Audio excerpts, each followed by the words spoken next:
मंदिरों, विहारों, मजारों, खंडहरों और ढूहों में भारतीय इतिहास की वो सत्ता समाधिस्थ है जिसने युग युगांतरों से सिर्फ इस देश को ही नहीं, देश देशांतरों को भी जीवन दर्शन दिया।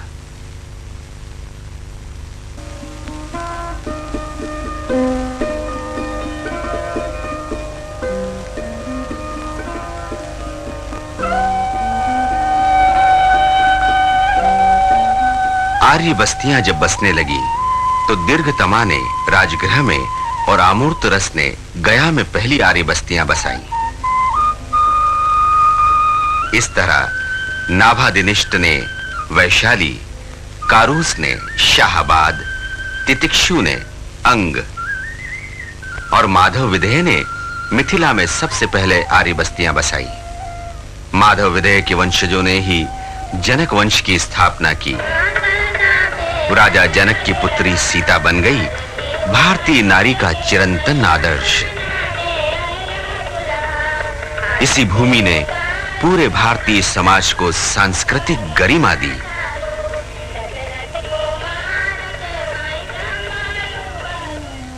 हड़प्पा एवं मोहनजोदाड़ो सभ्यता के आगमन के पूर्व राजगृह की पहाड़ियों पर निर्मित ये रक्षा दीवार भारतीय पुरातत्व की नजर में सबसे प्राचीन अवशेष मानी जाती है।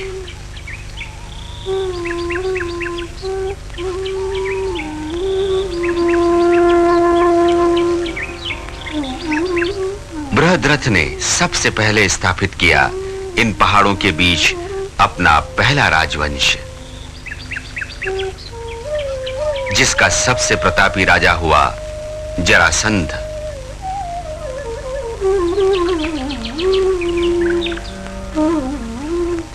जरासंध की शक्ति का अंदाजा इसी से लगाया जा सकता है कि उसने कृष्ण तक को मथुरा से द्वारिका भाग जाने पर मजबूर कर दिया था।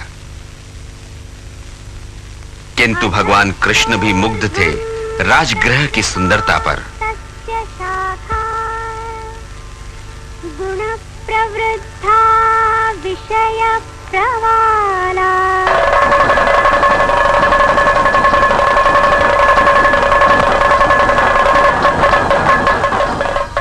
जरासंध की शक्ति का अंदाजा इसी से लगाया जा सकता है कि पांडुपुत्र भीम जैसे बलशाली को जरासंध से पराजित होना पड़ा था। भगवान कृष्ण ने प्रपंच का सहारा लिया और जरासंध की हत्या करवा दी। फिर भी ये राजवंश बहुत दिनों तक चलता रहा।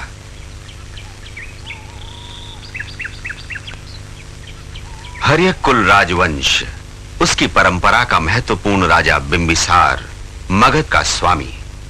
इधर जनक वंश के अंतिम नरेश कराल की हत्या करवाकर लिच्छवियों ने वैशाली की इस भूमि पर विश्व के प्रथम गणतंत्र की स्थापना की। वैशाली हमारे इतिहास का एक सुनहरा पृष्ठ है। आज इस सपाट मैदान को देखकर कौन कह सकता है कि यहां 7000 सत मंजिले सोने के गुंबज वाले मकान थे। दूसरे मोहल्ले में चांदी से मढ़े 14000 मकान थे।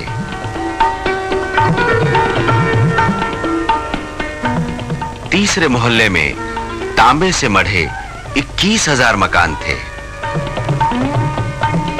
ऐसा अनुमान है कि सोने, चांदी और तांबे से मढ़े वैशाली जनपद की आबादी 2,10,000 थी। गणतंत्र की पवित्रता, उसके लिए निर्माण हुआ था इस पुष्यकरणी का, जिसका जल इतना पवित्र था कि इसमें स्नान करने के बाद ही सदस्य सभासद में बैठ सकते थे। इसी पवित्र धरती ने जन्म दिया वर्धमान महावीर को। सदा से विचारवान महावीर हमेशा यही सोचा करते, यज्ञों में इतनी हिंसा क्यों? एक दिन आखिर शून्य भिक्षा पात्र लेकर निकल ही पड़े। परिवार के सदस्यों की आशा धुंधली पड़ गई। जेठानी की पीठ की ओट लेकर दबी झिझकती उनकी पत्नी भी आई। उसकी वेदना को किसने पहचाना?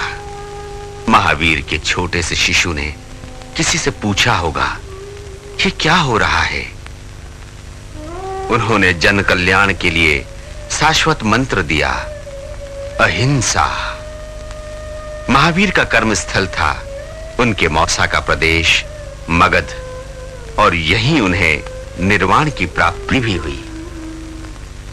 एक अजीब संयोग है, गौतम भी अपनी पत्नी यशोधरा और पुत्र राहुल को छोड़कर मगध की ओर ही निकल पड़े।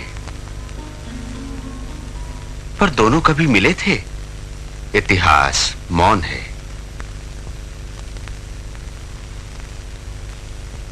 गौतम जब अपना भिक्षा पात्र लेकर राजगृह से निकले तो उनकी मुलाकात बिंबिसार से हुई।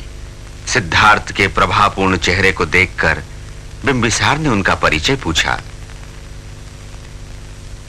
सिद्धार्थ ने कहा, उजू जान पदो राजा हिमवंतस्य पश्यतो धनवीर्येन संपन्नो कोसलेषु निकेतिनो आदित्या नाम गोतेन साकिया नाम जातिया तमहा कुला पब्बजिता न कामे अभिवत्थयम।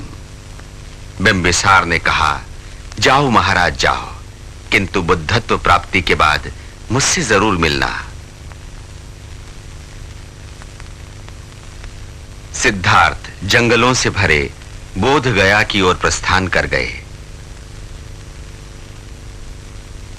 तभी वो बैठ गए एक वट वृक्ष के नीचे।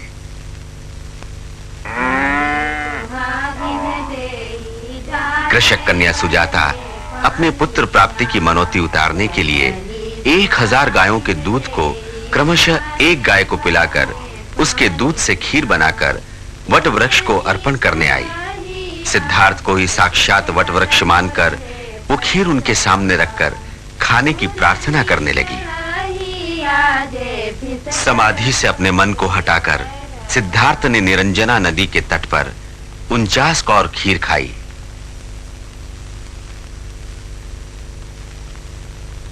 श्रोत्रिय घसियारे से 8 मुट्ठी तृणदान लेकर इस पीपल वट वृक्ष के नीचे बैठ गए। दूसरे ही दिन ईसा के जन्म के 528 वर्ष पूर्व वैशाख पूर्णिमा के दिन उन्होंने बुद्धत्व की प्राप्ति कर ली।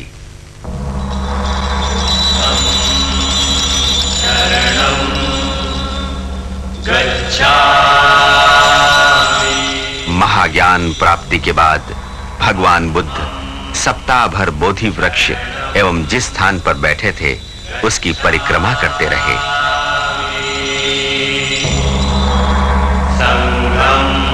सारनाथ में आर्य सत्य और अष्टांगिक मार्ग का उपदेश देकर पहला धर्म चक्र प्रवर्तन कर फिर मगध की ओर ही लौट पड़े।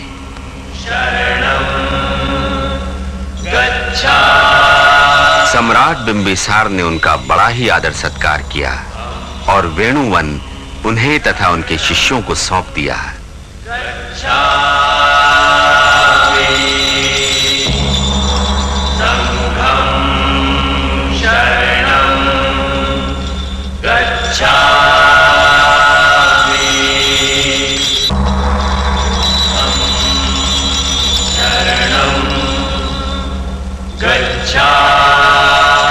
कालांतर में भगवान बुद्ध गृद्धकूट पर जाकर रहने लगे।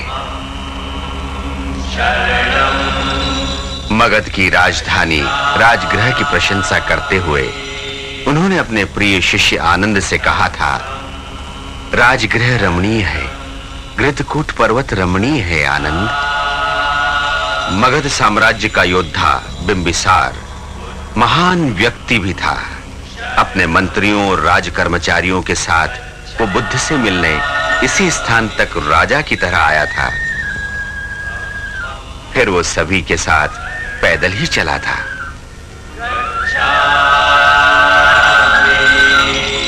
एक स्थान पर आकर अपने साथ आए सभी को लौट जाने का आदेश दिया और एक साधारण व्यक्ति की तरह बुद्ध से मिलने गृद्धकूट की ओर अकेला ही चल पड़ा।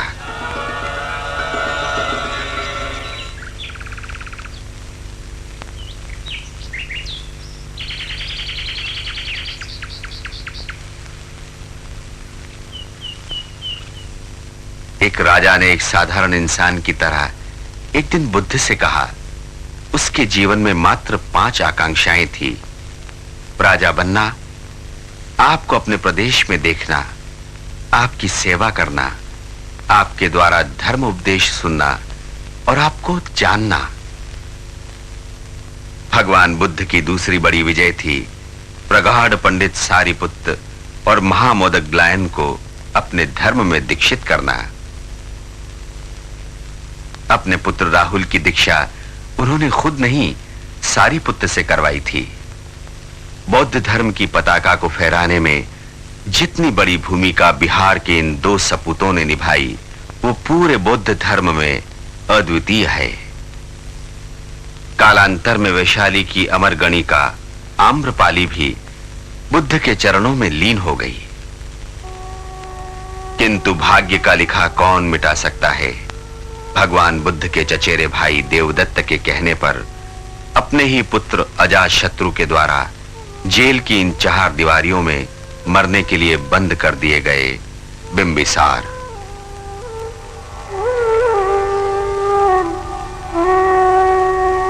भगवान बुद्ध का अनंत भक्त बिंबिसार जेल में रहकर भी गृद्धकूट की ओर अपनी टकटकी निगाहों से देखा करते थे।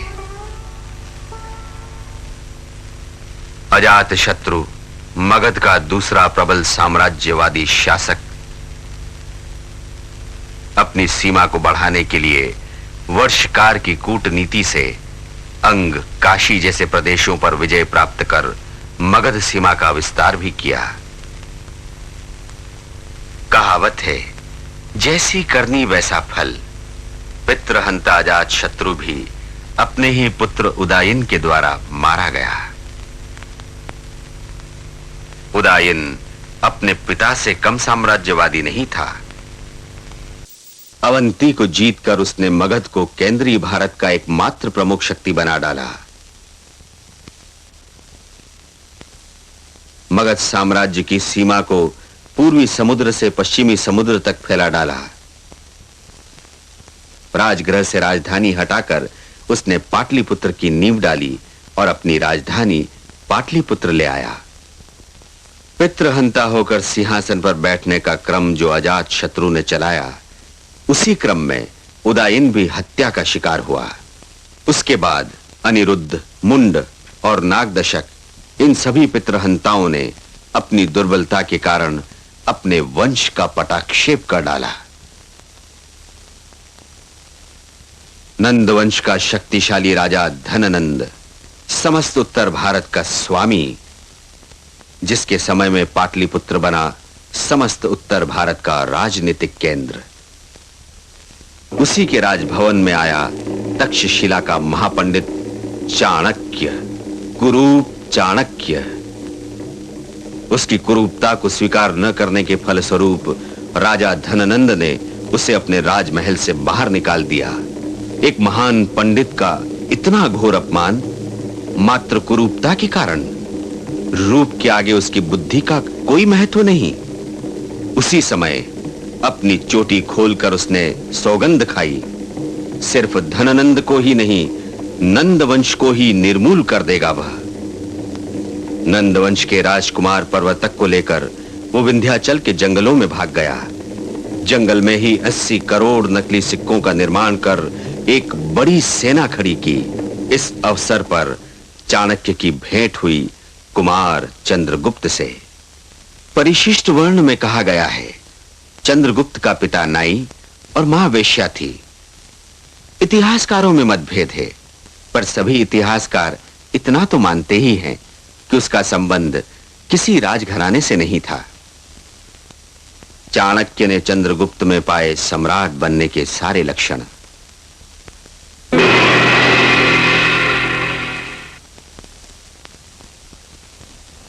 चंद्रगुप्त से प्रवर्तक की हत्या करवाकर चंद्रगुप्त को बनाया मगध सम्राट।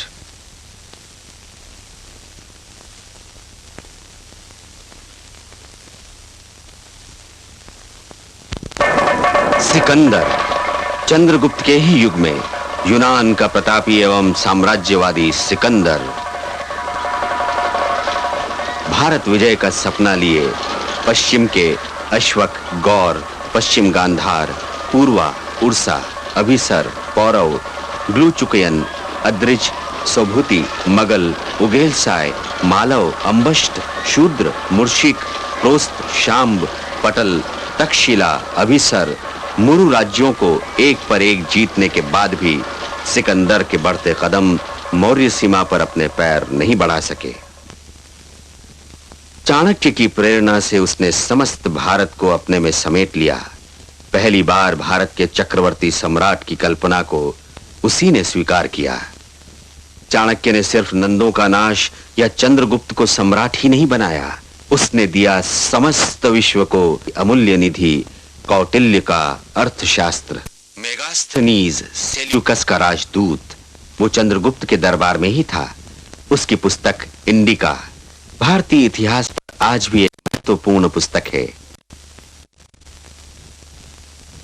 24 वर्ष राज्य करने के बाद भारत का ये प्रथम सम्राट जैन भिक्षु भद्रबाहु का शिष्य बन गया और दोनों दक्षिण के श्रवणबेल गोला में जाकर बस गए। अपने पुत्र बिंदुसार को भारत का सम्राट बनाकर बिंदुसार अपनी मृत माता के गर्भ से चीर कर निकाला गया था। सिर पर विष का एक बिंदु लिए, इसीलिए चाणक्य ने उसका नाम दिया बिंदुसार। बिंदुसार परिष्कृत अभिरुचि का व्यक्ति था। बिंदुसार के जीवन काल में ही कूटनीतिज्ञ चाणक्य का स्वर्गवास हो गया। 25 वर्षों तक इस देश पर एक क्षत्र राज्य करने के बाद उसका पुत्र अशोक बना शासक। कुरूप और क्रूर अशोक, विलासी और उद्दंड अशोक, कठोर अशोक, धर्म प्रचारक अशोक और पता नहीं क्या क्या बना ये सम्राट अशोक भारत के इतिहास में। उसका राजप्रसाद इतना सुंदर था कि 600 वर्षों के बाद भी जब फाइयान ने उसे देखा तो आश्चर्यचकित रह गया था, मानो देवताओं ने पत्थरों को उठाकर दीवारें और द्वार बनवाए थे। उसमें सुंदर पच्चीकारी तथा खुदाई का ऐसा उत्कृष्ट काम था कि संसार में किसी व्यक्ति का हाथ उसे संपन्न करने में असमर्थ था।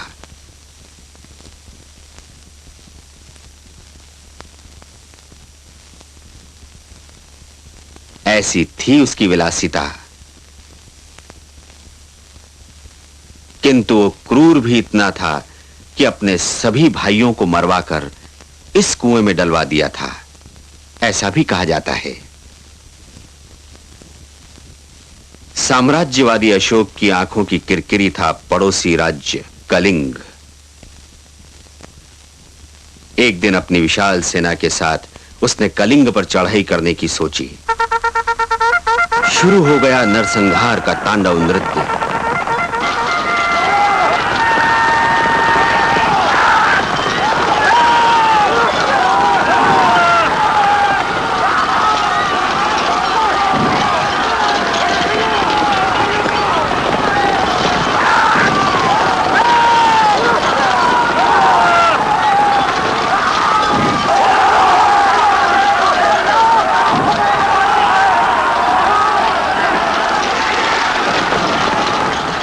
एक लाख लोगों के खून से सींची ये धरती और इस नदी का जल लाल हो गया था।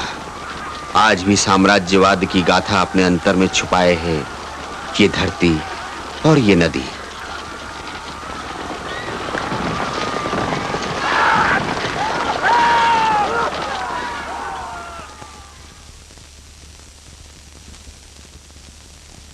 डेढ़ लाख लोगों को बंदी बना लिया गया। पर क्या हुआ सम्राट अशोक का? युद्ध के मैदान में जीतकर भी वो तो हार ही गया। उसका अंतर ही उसे धिक्कारने लगा। युद्ध कितना भयावह, नरक से भी ज्यादा दुखदाई। कलिंग के इस मैदान में उसने देखा महामृत्यु का विकराल रूप, सुनी घायलों की आर्त पुकार। उफ, युद्ध कितना भीषण, कितना पतित और कितना घृणित है। संपूर्ण वातावरण मृत्यु से भी अधिक शांत था। उस शांति में अशोक का हृदय कितना अशांत, कितना व्याकुल और कितना आर्द्र हो रहा था। नियति भी क्या क्या मजाक कराती है।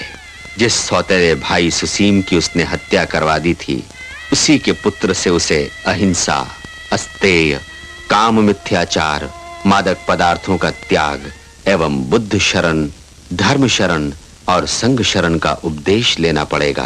इसकी कल्पना भी साम्राज्यवादी अशोक ने नहीं की होगी। मोगली पुत्र तिष्य से उसने बौद्ध धर्म की दीक्षा ली और लीन हो गया। शांति, सामाजिक उन्नति, धार्मिक प्रचार और सैनिक हास के लिए अपने शिलालेखों में वो शांति का मसीहा बन गया। उसका कथन था, प्रजा के प्रति कर्तव्य का पालन करके राजा प्रजा का ऋण चुकाता है। अपने एक शिलालेख में वो कहता है, देवताओं के प्रिय प्रियदर्शी राजा ऐसा कहते हैं, धर्म करना अच्छा है, पर धर्म क्या है? धर्म यही है कि पाप से दूर रहें, बहुत से अच्छे कार्य करें, दया, दान, सत्य और पवित्रता का पालन करें। मैंने कई प्रकार से चक्षुदान या आध्यात्मिक दृष्टि का दान भी लोगों को दिया है। दो पायों, चौपायों और जलचर जीवों पर भी मैंने अनेक कृपा की है। मैंने ही उन्हें प्राणदान भी दिया है और भी बहुत से कल्याण के काम मैंने किए हैं। ये लेख मैंने इसलिए लिखवाया है कि लोग इसके अनुसार आचरण करें और ये चिरस्थायी रहे। जो इसके अनुसार कार्य करेगा वो पुण्य का काम करेगा। क्रूर अशोक ने अपने आप को मानवता का सबसे बड़ा साबित कर दिया।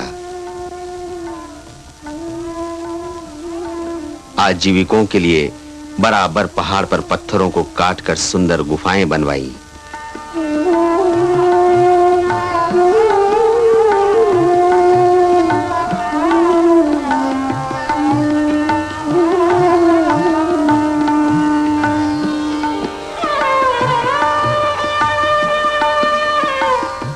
कुछ बौद्ध भिक्षुओं के साथ अपने 21 वर्षीय पुत्र महेंद्र को धर्म प्रचार के लिए लंका भेजा।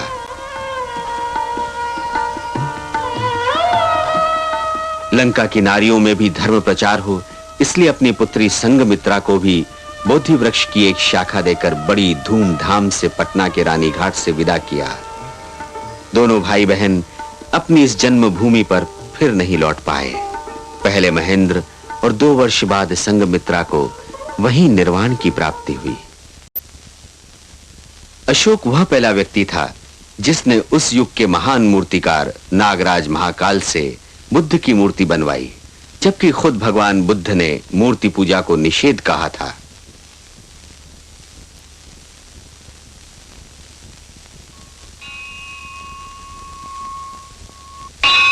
अशोक ने ही बोध गया के इस मंदिर का निर्माण करवाया।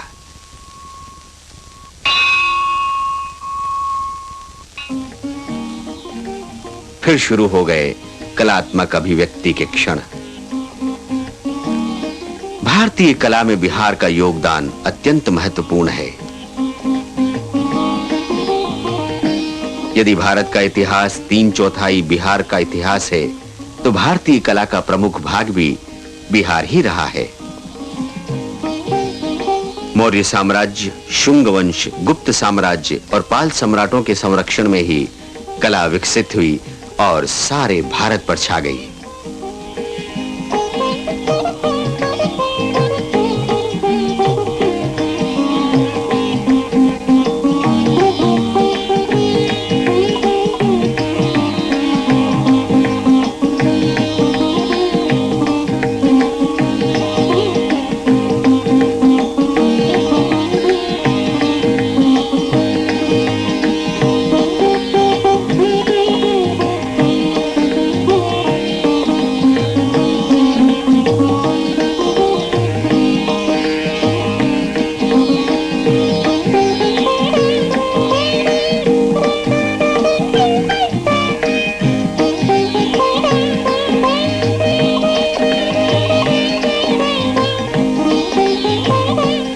प्रश्न उठता है कि इन मूर्तियों के निर्माण के लिए कहां से इतने पत्थर लाए गए होंगे। ऐसा विश्वास है कि पत्थरकट्टी गांव की इस छोटी सी पहाड़ी में इतने रंग बिरंगे पत्थर विद्यमान हैं जो अद्भुत हैं। इस पहाड़ी ने मूर्ति कला के विकास में अपनी अहम भूमिका निभाई है। अहिल्याबाई ने विष्णुपद मंदिर का जब निर्माण किया तो इसी पहाड़ी से पत्थर तराशे गए थे।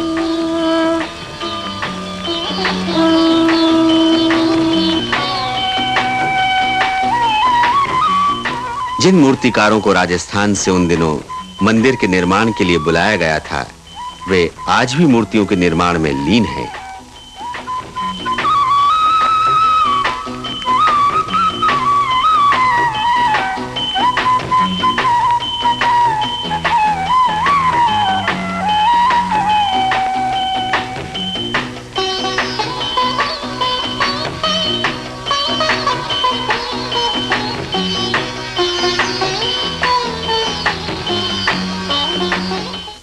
जीवन एवं मृत्यु तो प्राकृतिक नियम है।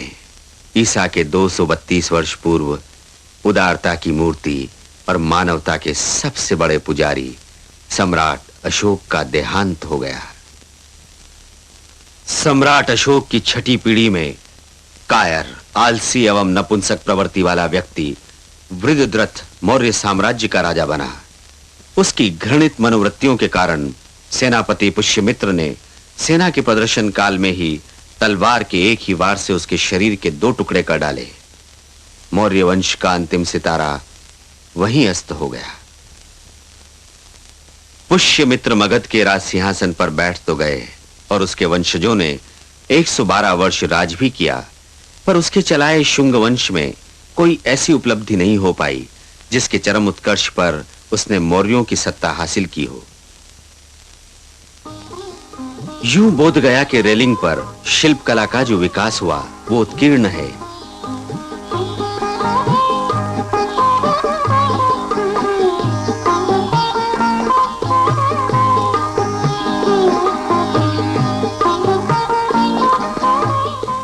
आर्य कुरंगी और नाग देवी नामक इन्हीं 2 महिलाओं के परिश्रम का फल है ये। उसी युग में अनेक चैत्यों का निर्माण भी हुआ।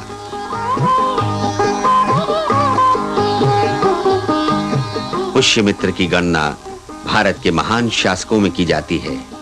उसने भारत की सेवा उस समय की जब इस देश पर यवनों का आक्रमण हो रहा था।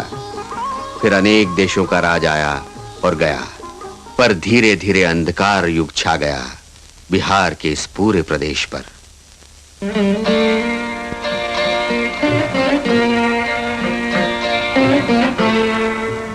गुप्त वंश का प्रबल राजा समुद्रगुप्त, मगध राज के टिमटिमाती दीप शिखा को प्रचंड ज्वाला के रूप में परिणित करने वाला समुद्रगुप्त, अखंड भारत को फिर से राजनीतिक एकता प्रदान करने वाला समुद्रगुप्त, साहित्य और संगीत कला में निपुण समुद्रगुप्त, उसके चलाए अनेक सिक्कों पर उसकी कलात्मक अभिरुचि का प्रमाण है। महान खगोल शास्त्री आर्यभट्ट का युग भी यही रहा है। पृथ्वी गोल है तथा अपनी धुरी पर चलती है और गुरुत्वाकर्षण है की घोषणा तभी की जा चुकी थी जब गैलीलियो गर्भ में भी नहीं आया था।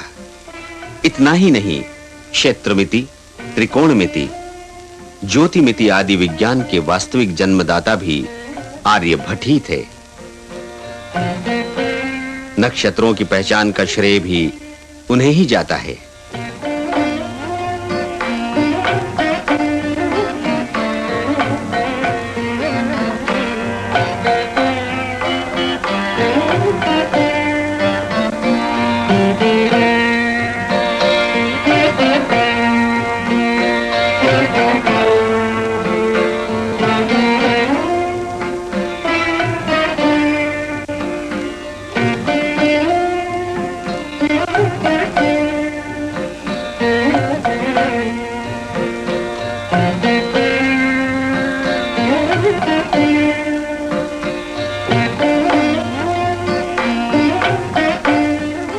आर्यभट्टियम उनकी अमूल्य रचना है।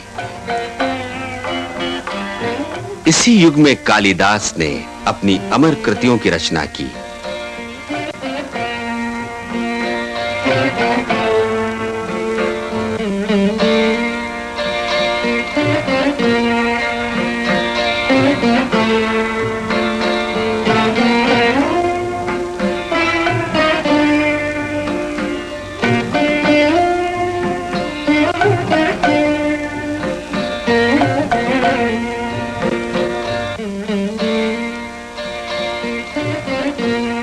उसी युग में इस विशाल आरोग्यशाला का निर्माण भी हुआ था, जिसे फाइयान ने अपनी यात्रा विवरणों में आरोग्य विहार कहा है। गुप्त राजाओं में कुमार गुप्त महेंद्रादित्य ने नालंदा में विश्व के महानतम विश्वविद्यालय का निर्माण करवाया।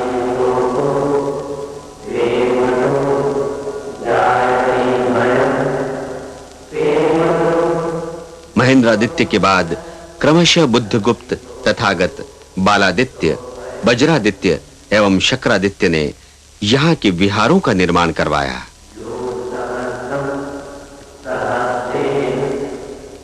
इन 6 संध्यारामों को आवेष्टन करता हुआ एक सुदृढ़ प्राकार भी बना था।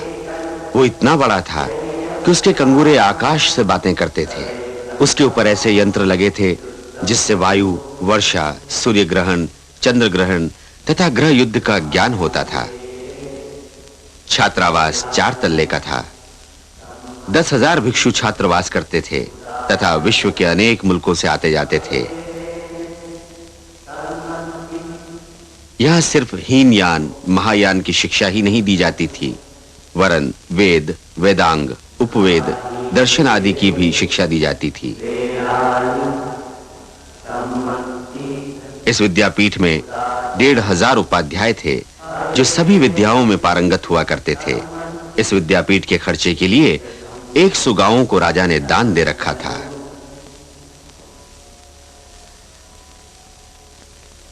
हुएनसांग 100 ग्रंथों की प्रतिलिपि तैयार कर चीन ले गए। इस युग में बुद्ध को ईश्वर का पद मिल चुका था, मूर्ति पूजन शुरू हो चुका था। हिंदू धर्म धीरे-धीरे बौद्ध धर्म को निगलता जा रहा था। हिंदुओं ने बुद्ध को विष्णु का अवतार मान लिया था। इतिहास के काल चक्र ने 150 वर्ष के गुप्त शासन को समाप्त कर दिया और भारत की अखंडता फिर धूमिल हो गई और कई राज्यों में बंटकर कई राजघरानों को जन्म दिया। बंगाल की गौड़ों ने उदंतपुर को अपनी राजधानी बनाया। बंग मगध पर अपना आधिपत्य जमाने वाला शासक था गोपाल। गोपाल के बाद धर्मपाल आया और उसने विक्रमशिला विश्वविद्यालय का प्रसिद्ध विहार बनवाया। इस शिक्षा केंद्र में 108 अध्यापक नियुक्त थे। 10वीं सदी आते आते तो ये नालंदा से भी बड़ा और समस्त भारत का बृहत्तर शिक्षा केंद्र बन गया था। यहाँ के द्वारपाल इतने विद्वान हुआ करते थे कि उनके प्रश्नोत्तर देने पर ही कोई प्रवेश पा सकता था। यहाँ भी वेद, वेदांग, उपवेद, सांख्य, योग, हीनयान, महायान के ग्रंथों का अध्ययन तो चलता ही था। जो सबसे बड़ी विशेषता थी वो था तंत्र शास्त्र के अध्ययन की समुचित व्यवस्था। इस विश्वविद्यालय के प्राचार्य थे श्री ज्ञान दीपंकर अतिश। टुकड़ों में ये देश पहले ही बढ़ चुका था। इसी का लाभ उठाकर मोहम्मद बिन बख्तियार खिलजी ने मात्र 200 घुड़सवारों को लेकर उदंतपुर पर हमला किया। बिहार प्रदेश में ऐसी कोई भी शक्ति नहीं थी जो इन मुट्ठी भर सवारों का मुकाबला कर सके। उसने निर्भीक होकर उदंतपुर को घेर लिया। बिहार के भिक्षुओं ने स्वयं लड़ने का निश्चय किया। उनमें से अनेक तुर्क सवारों की तलवार की घाट उतरे।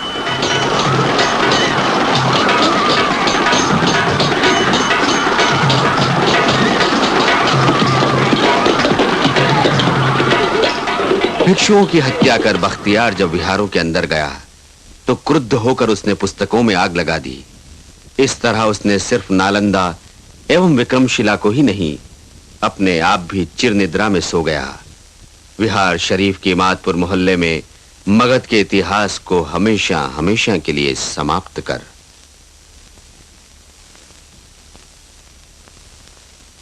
टिमटिमाती हुई दीप शिखा की भांति कोई सत्ता रह गई थी तो वो था मिथिला का कर्नाट वंश। किंतु तुर्कों की शक्तिशाली सेना ने बिहार की बची खुची सत्ता को भी समाप्त कर दिया। शेरशाह, बिहार का सपूत शेरशाह।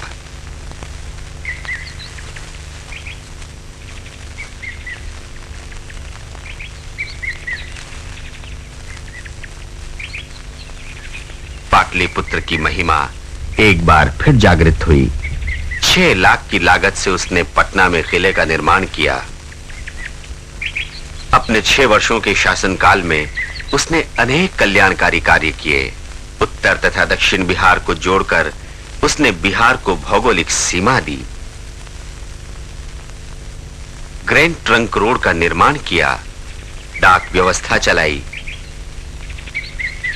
पानीपत के मैदान का विजेता बाबर, उसका पुत्र हुमायूं शेर शाह से लड़ने चौसा के मैदान में आ डटा, पर उसे भी पराजित होकर भागना पड़ा। कालांजर की लड़ाई में बिहार का ये सपूत मारा गया और हो गया मुगल शासकों का आधिपत्य।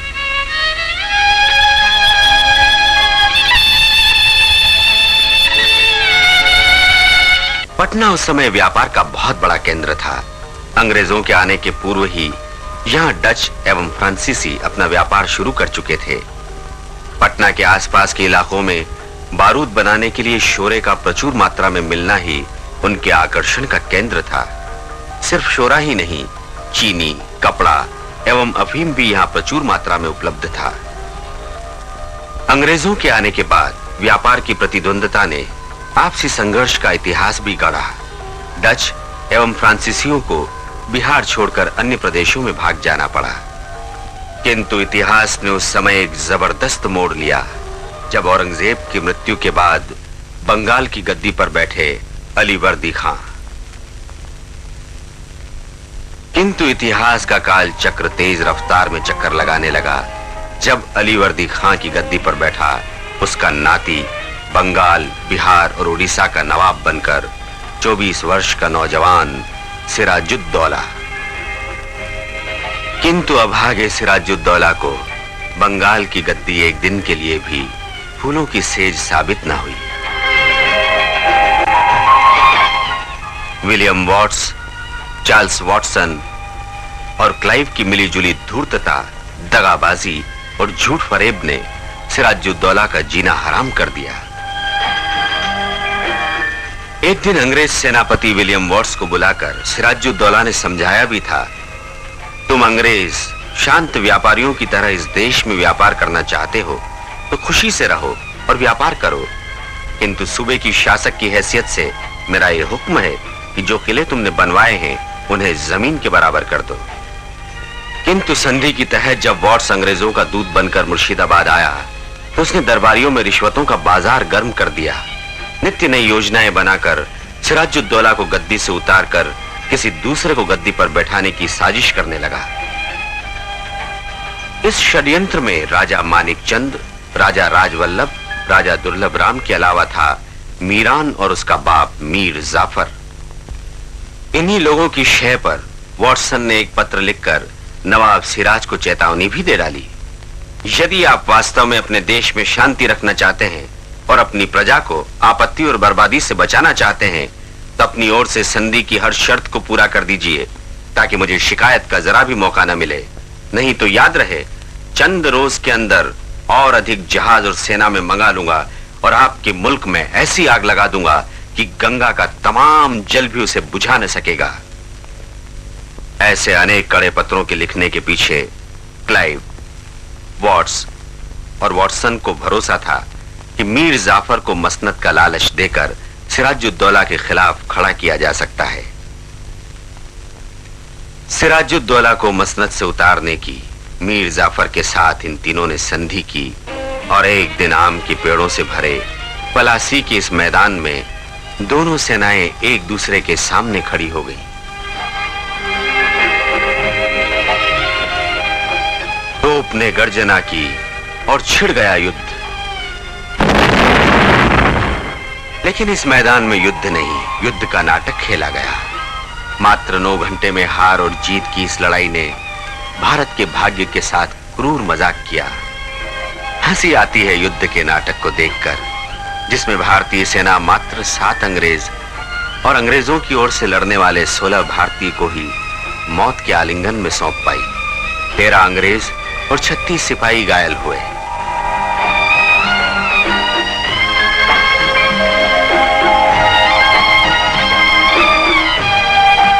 गद्दार मीर जाफर ने सिर्फ सिराजुद्दौला के साथ ही गद्दारी नहीं की, उसने इस देश को गुलाम बनाने का पहला बीज बोया। यही था पलासी का युद्ध, जिसे अंग्रेज बहुत फख्र से कहते हैं द बैटल ऑफ पलासी।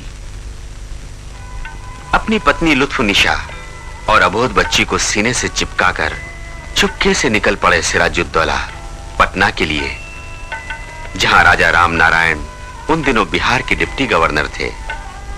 किंतु राजमहल आते आते वो पकड़ लिए गए और मुर्शिदाबाद ले जाया गया।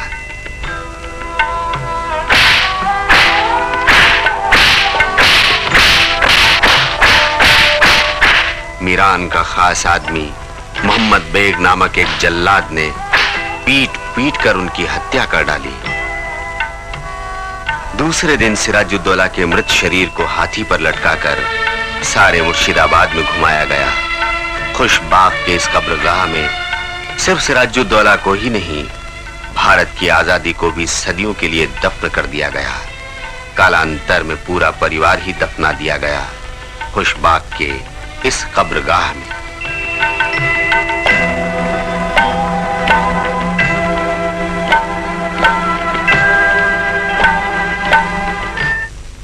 नवाबी की गद्दी पर बैठते न बैठते मीर जाफर की नजर पड़ी बिहार पर। राजा राम नारायण ने मीर जाफर की नवाबी को तत्काल स्वीकार भी नहीं किया। भला मीर जाफर कैसे स्वीकार कर लेते अपने ही अधीनस्थ कर्मचारी के इस बर्ताव को। इन सारी स्थितियों के पीछे मेजर आयरकूट ने अपनी अहम भूमिका निभाई। निकल पड़े वो 250 गोरा पलटन, 300 देशी सिपाही और 2 बड़े बड़े कमान लेकर पटना की ओर राजा राम नारायण को परास्त करने। राजा राम नारायण ने एक कूटनीतिज्ञ की तरह मीर जाफर को नवाब मानकर समस्याओं का निदान तो कर लिया, पर वो जान गए थे अंग्रेजों की नजर अब बिहार पर पड़ चुकी है। मीर जाफर गद्दारी की बदौलत बन तो गए बिहार, बंगाल और उड़ीसा के नवाब, पर क्लाइव ने उन्हें एक रात भी चैन की नींद सोने नहीं दिया। डर दिखा दिखाकर बंगाल का खजाना खाली करवा लिया। अपनी पुस्तक the decisive battle of India में मॉल्सन ने मीर जाफर की मानसिक स्थिति का वर्णन करते हुए लिखा है, जिस सत्ता को मैंने इतने नीच उपाय से प्राप्त किया, उससे मुझे क्या लाभ पहुंचा। सिराजुद्दौला से उसका महल छीना, महल में 3 साल तक नवाबी की, किंतु इन 3 सालों के अंदर जो यातनाएं मुझे सहनी पड़ी, उनके सामने मेरे जीवन के 58 साल के तमाम कष्ट फीके हैं। जिनके हाथ मैंने अपना मुल्क बेचा, आज वही मुझे डरा रहे हैं। यदि पलासी के मैदान में अपने बालक रिश्तेदार के साथ वफादार होता, जिसने हसरत भरे शब्दों में अपने पगड़ी की लाज रखने की प्रार्थना की थी, तो उस समय मेरी हालत कितनी अच्छी होती। यदि पलासी के मैदान में अंग्रेजों के नाश करने का यश प्राप्त कर लिया होता, तो मेरा नाम इज्जत से लिया जाता, मेरा देश बच जाता। इधर पलासी का युद्ध जीतने वालों का क्या हुआ? बेचारा एडमिरल वॉटसन कलकत्ता के मौसम को बर्दाश्त न कर पाने के कारण कलकत्ता के ही सेंट जॉन्स कब्रगाह में सो गया। और पलासी युद्ध के महान नायक क्लाइव भारत की धरती से करोड़ों रुपए अर्जित करके भी अशांत रहे इंग्लैंड में। अशांति ने उन्हें इतना धिक्कारा कि खुद अपने ही हाथों उन्होंने 1774 के 22 नवंबर को छुरे से रेत डाला अपने ही गले को। वाट्स को कंपनी ने बर्खास्त कर दिया। विलायत पहुंचते पहुंचते बेचारे की मृत्यु भी हो गई। नियति ने मीर जाफर के साथ कितना क्रूर मजाक किया। बुढ़ापे में अपने जवान पुत्र मीरान की हत्या देखी, दामाद मीर कासिम के द्वारा मसनद से उतारा जाना देखा, और कुष्ठ रोग से पूरे शरीर को गला गला कर क्लाइव का गधा और इतिहास के पन्नों में गद्दार मीर जाफर की पदवी हासिल कर दफना दिया गया।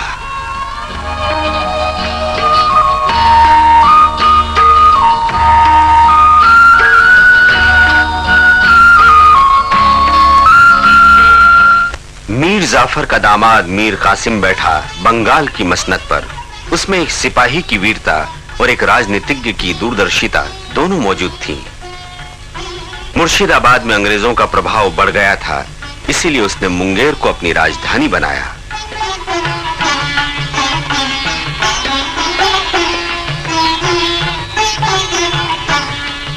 बड़ी मजबूत किलेबंदी की। 40,000 फौज उसने जमा की।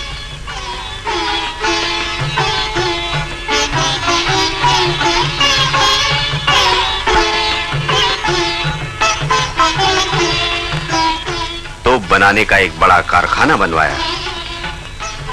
मीर कासिम समझ गए थे कि मसनद अंग्रेजों के हाथ का कठपुतली बन करके रह गया है। अंग्रेजों को मसनद पर बैठने की अभिलाषा जागृत हो गई है। तभी तो मीर कासिम को भी अपनी साजिश का केंद्र बनाना शुरू किया अंग्रेजों ने। फिर एक दिन ऐसा आया कि बेबस मीर कासिम बिहार की सीमा कर्मनाशा नदी पार कर मदद की आस लिए अवध के नवाब सुजाउद्दौला के पास पहुंचे। उन दिनों सुजाउद्दौला मुगल सम्राट शाह आलम के प्रधानमंत्री भी थे। धुरंधर राजनीतिज्ञ सुजाउद्दौला ने घर विहीन, प्रदेश विहीन मीर कासिम से 12 करोड़ रुपए तो जूस ही लिए। राजनीति का जो खेल खेला वो भी अद्वितीय रहा। कई शर्तों को मनवाकर उनकी ओर से लड़ने के लिए वचनबद्ध भी हो गए। बिहार प्रदेश भी छोड़ देना होगा, उसके नवाब बनेंगे सुजाउद्दौला खुद। इन्हीं शर्तों के साथ अवध की सेना, मीर कासिम की सेना और शाह आलम की सेना 50,000 पैदल, 7,000 घुड़सवार, 50 बड़े बड़े तोप और 200 के करीब कमान लेकर हाजिर हो गए बक्सर के इस मैदान में।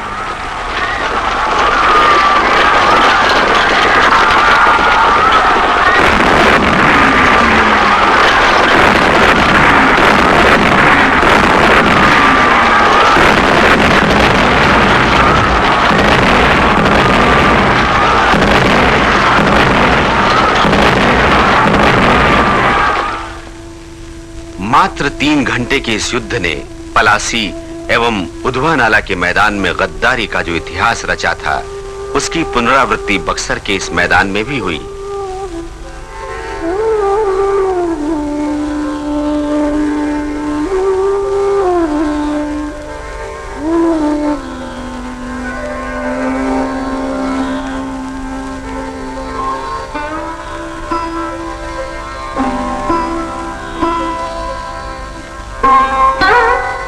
विजय का सेहरा मेजर मोलरो के सिर बंधा और साथ ही मिल गया उत्तर प्रदेश में प्रवेश करने का पासपोर्ट।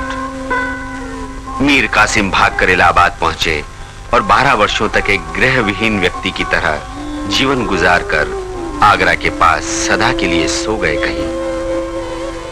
अंग्रेजों ने बूढ़े शाह आलम को पटना में ही अंग्रेज व्यापारी के घर में सम्राट घोषित कर दिया था और अगस्त 1765 को बिहार, बंगाल और उड़ीसा की दीवानी लिखवाकर मौत के परवाने पर दस्तखत करवा लिए।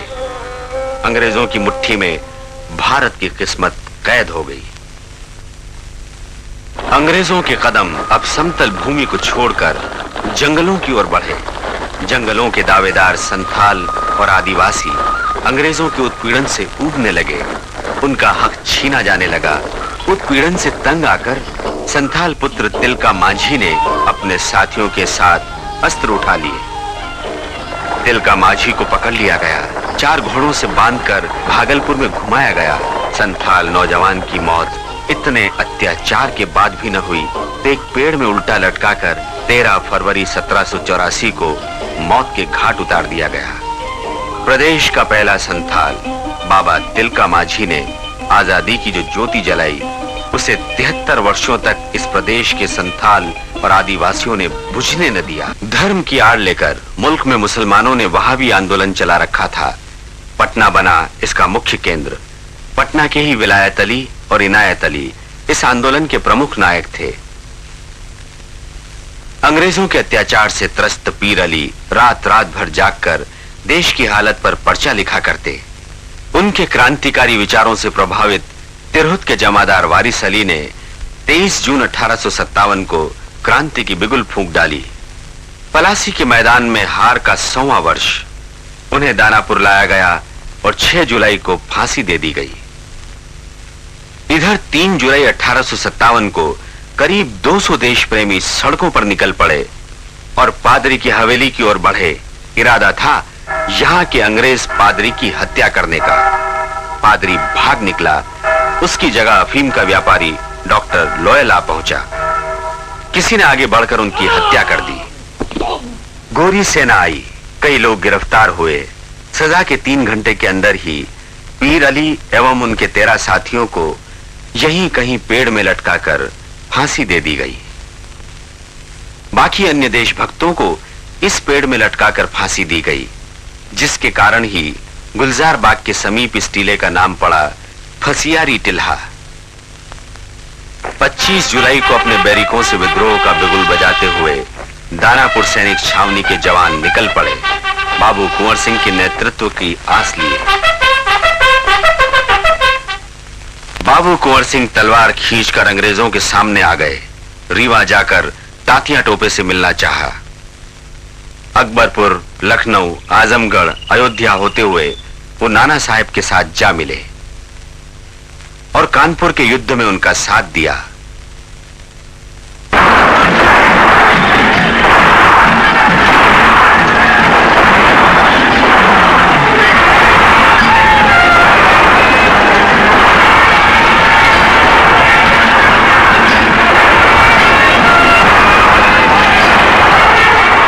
ब्रिगेडियर डगलस के साथ लड़ाई के वक्त शिवपुर घाट से पार करते वक्त उनके हाथ में गोली लगी।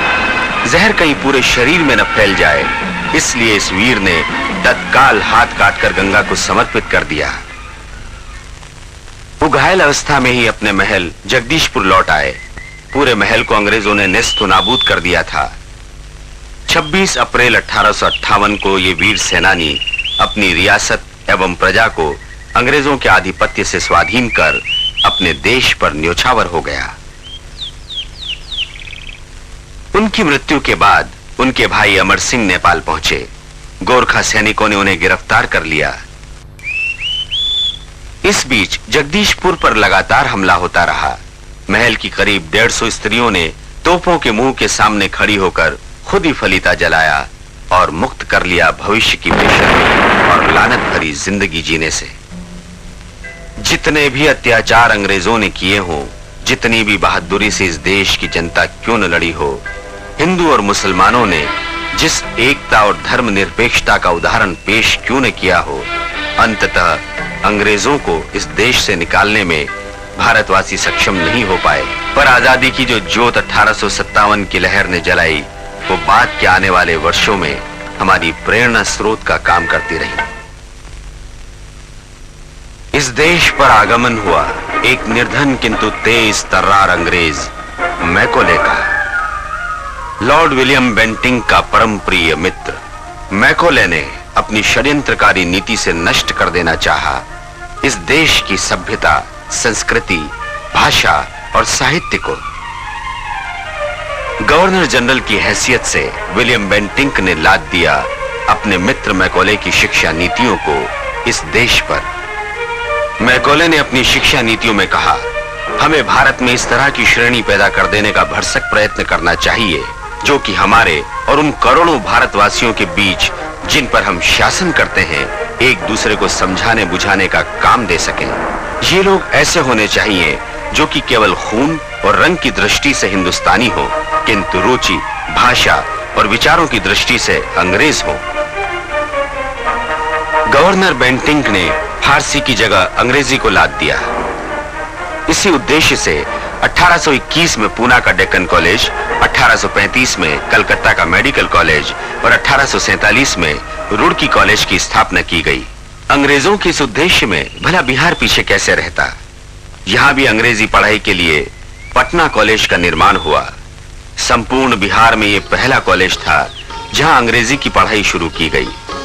अंग्रेजी शिक्षा का एकमात्र उद्देश्य था इंग्लिस्तान के राजनीतिक प्रभुत्व को अनंत काल तक के लिए कायम रखना, भारतवासियों में राष्ट्रीयता के भावों को उत्पन्न होने से रोकना और अंग्रेजी सत्ता को चलाने के लिए उपयोगी तंत्र बनाना।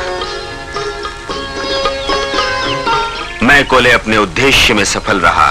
बेंटिंक ने कहा, शिक्षा के लिए जो भी धन मंजूर हो उसे सिर्फ अंग्रेजी शिक्षा में खर्च किया जाए। इस शिक्षा नीति का फल ऐसा हुआ कि कुछ वर्षों में इस देश के लोग विचारों से ही नहीं, वेशभूषा में भी अंग्रेज बन गए। बाद में प्रोफेसर H.H. विल्सन ने कहा, वास्तव में अंग्रेजी पढ़े लिखे लोगों की एक अलग जाति बना दी है, जिन्हें अपने देशवासियों के साथ या तो सहानुभूति ही नहीं, या यदि है तो बहुत ही कम। श्री केशवराम भट्ट ने बिहार के कचहरियों में हिंदी को स्थान दिलाने के लिए पहला अखबार निकाला, बिहार बंधु। 1872-73 में इसका प्रकाशन उन्होंने उस वक्त किया जब हिंदी में टाइप भी उपलब्ध नहीं थे, हिंदी के कंपोजिटर भी नहीं थे। अपने परिवार की महिलाओं तथा अन्य सदस्यों को कलकत्ता ले जाकर कंपोज करने की कला सिखलाई। करीब 50 वर्षों तक बिहार वासियों की सेवा करता रहा। उसी वक्त बिहार से अंग्रेजी का पहला अखबार निकला, बिहार हेरल्ड, जिसमें गुरुदेव रविंद्रनाथ टैगोर की रचनाएं भी प्रकाशित होती रही थीं। डॉक्टर सच्चिदानंद सिन्हा ने श्री सेन के प्रति कृतज्ञता व्यक्त करते हुए कहा, श्री गुरु प्रसाद सेन एक वकील, एक पत्रकार एवं प्रकाशक की हैसियत से बिहार की अनंत सेवा की है, जिनका अखबार हमेशा अंग्रेजों के खिलाफ अपनी आवाज बुलंद करता रहा। इसी बीच भारतीय राष्ट्रीय कांग्रेस की स्थापना हुई। पहले अधिवेशन में बिहार के किसी व्यक्ति ने भाग नहीं लिया, किंतु दादा भाई नौरोजी के सभापतित्व में जब कांग्रेस की दूसरी सभा 1886 में कलकत्ता में बुलाई गई, बिहार के अनेक लोगों ने योगदान दिया। उसमें सबसे प्रमुख थे दरभंगा के महाराजा लक्ष्मेश्वर सिंह। अपने निधन 1898 तक महाराजा लक्ष्मेश्वर सिंह कांग्रेस के अभिन्न सदस्य रहे। उस वक्त कांग्रेस को उनका सहयोग न मिला होता तो देश की ये महान संस्था अपने जन्म के साथ ही काल कलवित हो जाती। देश के बंटवारे का पहला बीज लॉर्ड कर्जन ने ही बोया, बंगाल के 2 टुकड़े कर दिए। अरविंद घोष एवं बारिंद्र घोष ने क्रांतिकारी पार्टियों के जन्म में अपनी अहम भूमिका निभाई। 18 वर्ष के बालक खुदीराम बोस एवं प्रफुल्ल चाकी को किंग्सफोर्ड की हत्या करने भेजा गया मुजफ्फरपुर। खुदीराम बोस भागकर पहुंचे वैनी। फड़ी खाते हुए वो गिरफ्तार कर लिए गए। इसी जगह आज जहां उनका ये स्मारक है।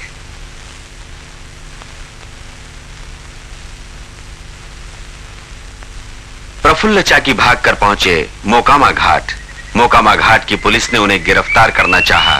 पुलिस को पीछा करते देख अपने आप पर गोली दाग दी इसी प्लेटफॉर्म पर।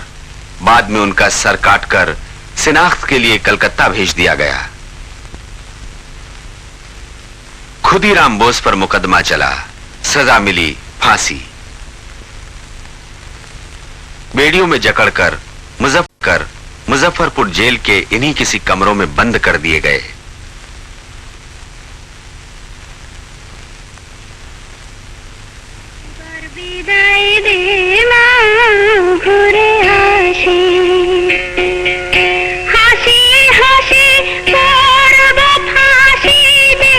इन्हीं रास्तों से होकर फांसी के फंदे पर लटकने के लिए चल पड़े।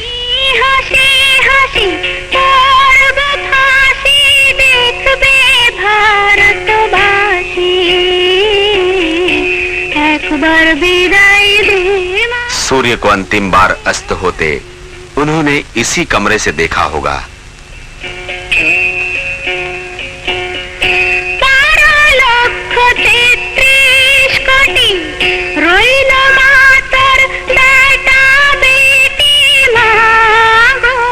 फिर अंतिम घड़ी आई देश पर न्यौछावर होने की। वो आगे बढ़े और हंसते हंसते झूल गए देश की बलि वेदी पर।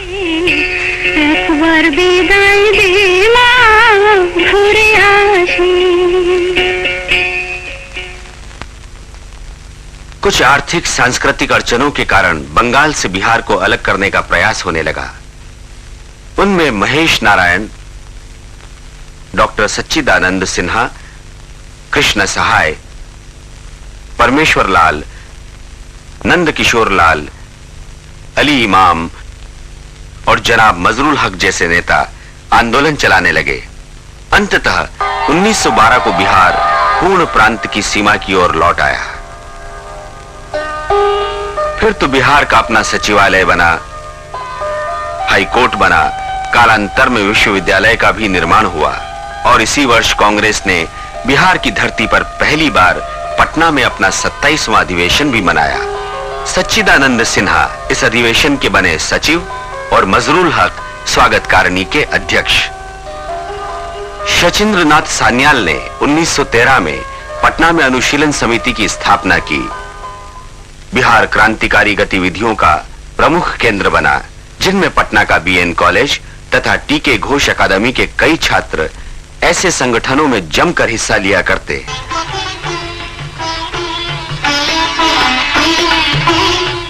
दूसरी ओर राजगीर के समीप का ये धनिया पहाड़ी मठ क्रांतिकारियों का बहुत बड़ा अड्डा था। इस मठ के साधु बाबा ठाकुरदास उन लोगों में थे जो पहले सदस्यों को गीता पढ़ाते, फिर साधु बनाते और अंग्रेजों से सशस्त्र क्रांति द्वारा इस देश को मुक्त कराने का आदेश देते।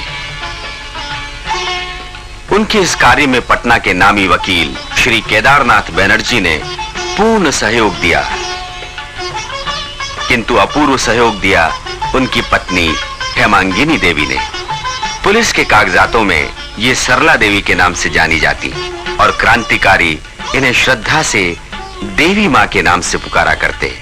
मृत्यु को गले लगाने के पूर्व प्रफुल्ल चाकी तथा और कई क्रांतिकारियों ने इनसे हर तरह का सहयोग प्राप्त किया था और धनिया पहाड़ी मठ था इन गतिविधियों का प्रमुख अड्डा। ढाका अनुशीलन पार्टी की स्थापना जब बिहार में होने लगी तो उस संस्था का पहला कार्यालय भागलपुर में खुला। बिहारियों में रास बिहारी लाल, श्यामा प्रसाद के अलावा चुनचुन पांडे ढाका अनुशीलन समिति के ग्रुप लीडर थे। इन्हीं की देखरेख में भागलपुर के क्रांतिकारी गण सक्रिय थे। पटना कॉलेज पुस्तकालय का रोशनदान तोड़कर इनसाइक्लोपीडिया ब्रिटेनिका चुराने का प्रयास किया। कारण उसमें बम बनाने की विधि थी। 26 जुलाई को उन्हें गिरफ्तार कर लिया गया।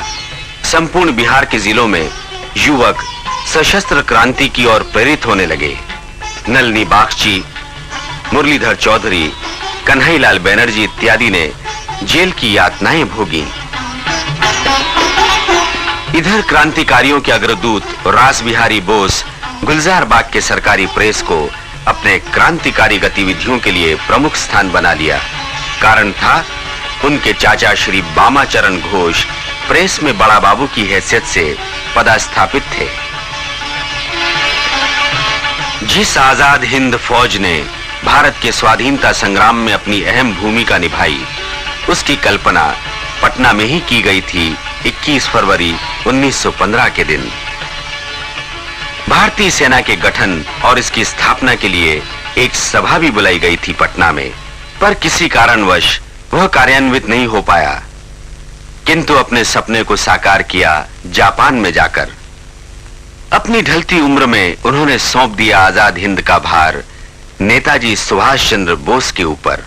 नेताजी के साथ बिहार के श्री आनंद मोहन सहाय, कर्नल महबूब और कैप्टन आशा सहाय के कदम बढ़ चले संघर्ष की ओर।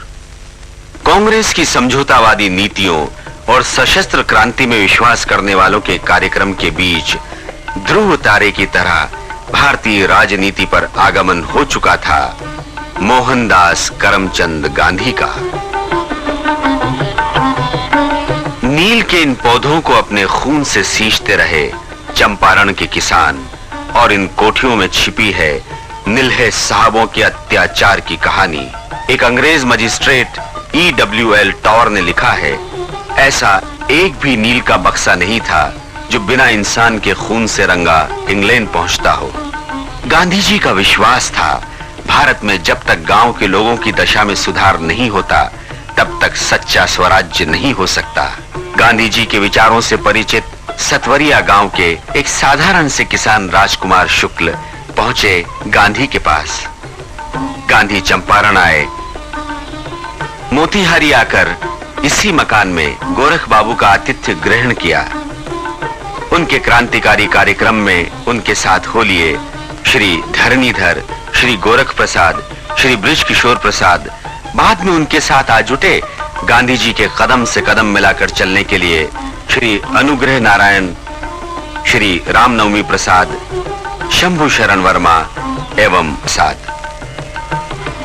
जनकधारी प्रसाद एवं विंदेश्वरी प्रसाद वर्मा भी हाथ बटाते रहे।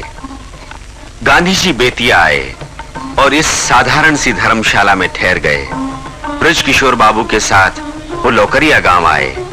इसी बरामदे पर बैठकर रैयतों के अनेक कागज पत्रों को वो देखते रहे। सत्याग्रह का मंत्र बिहार की इस धरती पर फूट पड़ा। गांधी जी का प्रयोग सफल रहा। 19 लाख लोगों की व्यथा गाथा की निल्हे साहबों की चंगुल से निकालकर धूल धूसरित कर दिया गांधी ने। सत्य और अहिंसा के इस पुजारी मोहनदास करमचंद गांधी को बिहार की इस धरती ने भी महात्मा बना दिया। इसका श्रेय जाता है उसी साधारण से किसान राजकुमार शुक्ल को, जो अपने सारे पत्र व्यवहारों में गुरुदेव रविंद्रनाथ टैगोर के पहले महात्मा के संबोधन से अनेक पत्र लिख चुके थे।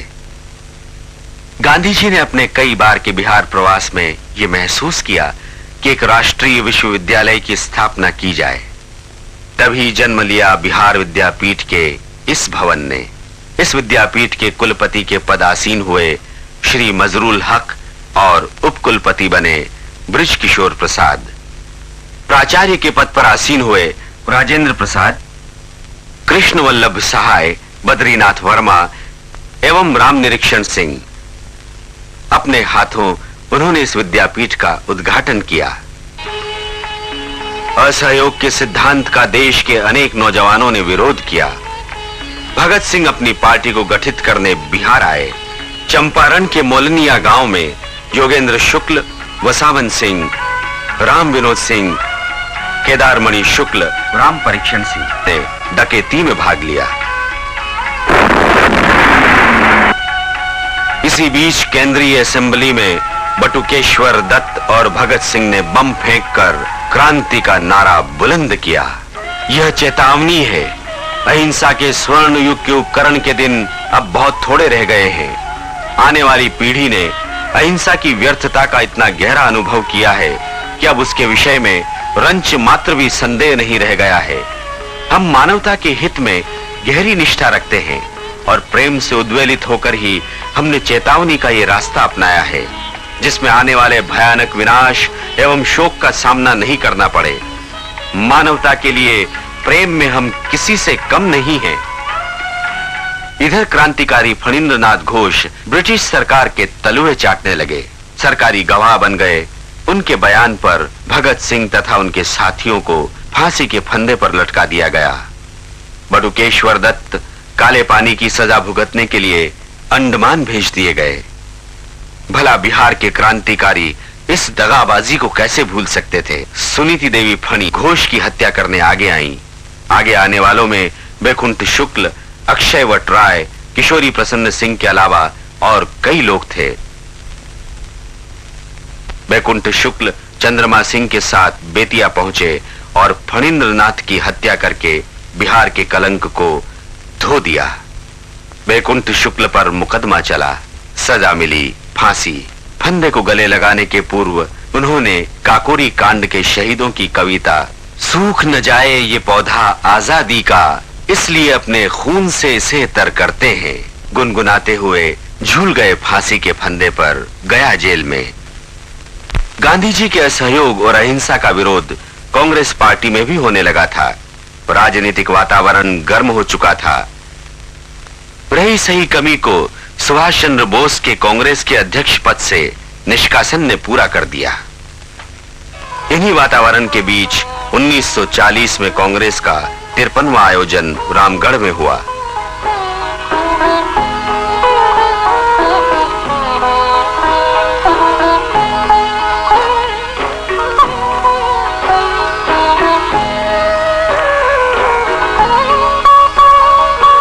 सभापति बने मौलाना आजाद।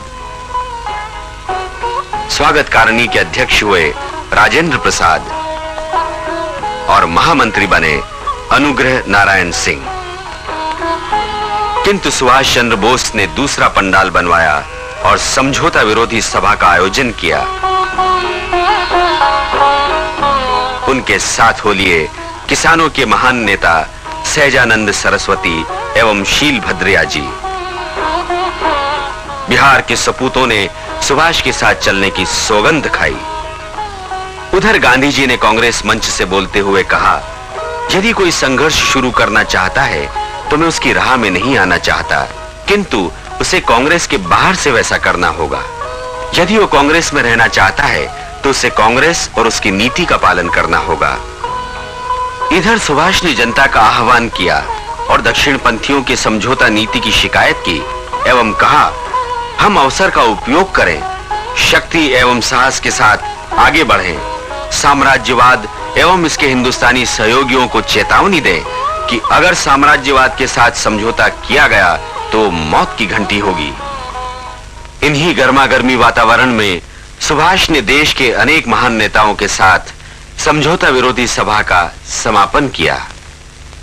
2 वर्ष बाद बंबई में 7 अगस्त 1942 को कांग्रेस का अधिवेशन शुरू हुआ। गांधी ने गर्जना की, करो या मरो। इसके साथ ही बिहार में दमन चक्र आरंभ हो गया। राजेंद्र बाबू को सदाकत आश्रम से गिरफ्तार कर लिया गया। उनके साथ अनुग्रह नारायण सिंह, श्री कृष्ण सिंह, फूलन प्रसाद वर्मा इत्यादि नेता धड़ाधड़ गिरफ्तार कर लिए गए। महाधिवक्ता बलदेव सहाय ने सरकारी नीति के विरोध में अपने पद से त्याग पत्र दे दिया। रेल लाइनें उखाड़ दी गईं, टेलीफोन लाइनें काट दी गईं, सरकारी भवनों पर झंडा फहराने के लिए संपूर्ण प्रदेश की जनता लपक पड़ी। सोनपुर रेलवे स्टेशन के सत्याग्रहियों की भीड़ पर पुलिस ने गोली दागी और महेश्वर प्रसाद सिंह शहीद हो गए। महाराजगंज थाना पर कब्जा करते वक्त फुलेना प्रसाद ने 8 गोलियां झेली। हजारीबाग जेल से जयप्रकाश नारायण, रामनंदन मिश्र, सूरज नारायण सिंह, योगेंद्र शुक्ल, गुलाब चंद्र गुलाली एवं शालिग्राम सिंह ब्रिटिश पुलिस की आंखों में धूल झोंककर कूद पड़े, क्रांति की मशाल लिए। जयप्रकाश अगस्त क्रांति के मसीहा बन बैठे। भागलपुर में क्रांति का स्वर सियाराम सिंह के दल के कारण आतंक बनकर छा गया था। अनेक क्रांतिकारियों के साथ सरदार नित्यानंद ने भी 29 अगस्त सन 1943 को सोनबरसा थाने पर आक्रमण कर दिया। ब्रिटिश सरकार की गोली उन्हें छेद कर गई। अगस्त की इस क्रांति में 24,000 व्यक्तियों को जेल में सड़ने के लिए भेज दिया गया। 26 देशभक्तों को फांसी की सजा दी गई। 84 व्यक्ति क्रांति की मशाल लिए घटना स्थल पर ही गोलियों से भूंज दिए गए। संपूर्ण बिहार में 562 व्यक्ति मार डाले गए। किंतु 11 अगस्त 1942 को पटने की क्रांतिकारी जनता सचिवालय पर झंडा फहराने के लिए उमड़ पड़ी। WC आर्चर ने निहत्थी जनता पर गोली दागने का आदेश दिया। 7 युवक सीना तान कर आगे आ गए। पहली गोली छेद कर गई उमाकांत प्रसाद सिन्हा को। फिर गोलियां जगपति कुमार, देवीपत चौधरी, राजेंद्र सिंह, रामनंदन सिंह, सतीश प्रसाद झा और राम गोविंद सिंह को छेद करती गई। फिर चल पड़ी गोलियों की बौछार।